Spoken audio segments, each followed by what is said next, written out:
মতিনের বাগানবাড়ি থেকে র্যাবের অভিযান আশুলিয়া জুড়ে এখন আলোচনা এই ঘটনাকে ঘিরে সোশ্যাল মিডিয়া ছড়িয়ে পড়েছে খবর র্যাপিড অ্যাকশন ব্যাটালিয়ন বা র্যাব মতিন নামে এক ব্যক্তির বাগানবাড়িতে অভিযান চালিয়েছে। দাবি করা হচ্ছে বাড়ি থেকে বিপুল পরিমাণ দেশীয় অস্ত্র উদ্ধার করা হয়েছে এবং অন্তত ৪ জনকে আটক করেছে র্যাব সদস্যরা। তবে এই তথ্য এখনও কোনো সরকারি সূত্রে নিশ্চিত করা হয়নি। বুধবার ভোররাত থেকে আশুলিয়ার ভাদাইল, জামগড়া ও বাগানবাড়ি এলাকায় সন্দেহজনক কিছু গাড়ি দেখা যায় বলে জানিয়েছেন স্থানীয়রা। তাদের দাবি, ভোর ৫টার দিকে কালো রঙের কয়েকটি মাইক্রোবাস এসে ঘিরে ফেলে একটি বাড়ি। এরপর র্যাব সদস্যরা বাড়ির ভেতরে প্রবেশ করে তল্লাশি চালান। স্থানীয় এক বাসিন্দা বলেন, রাত থেকেই অচেনা লোকজন দেখেছি, সকালে দেখি পুরো এলাকা ঘিরে রেখেছে র্যাব।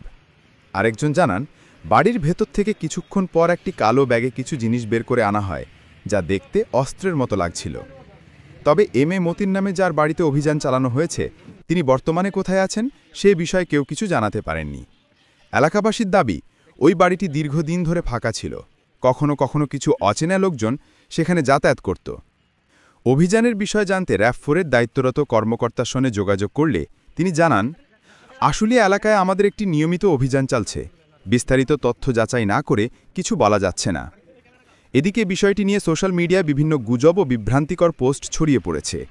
অনেকে বলছেন এটি একটি বড় অস্ত্র উদ্ধার অভিযান, আবার কেউ কেউ দাবি করছেন রাজনৈতিক উদ্দেশ্যেও এমন খবর ছড়ানো হচ্ছে।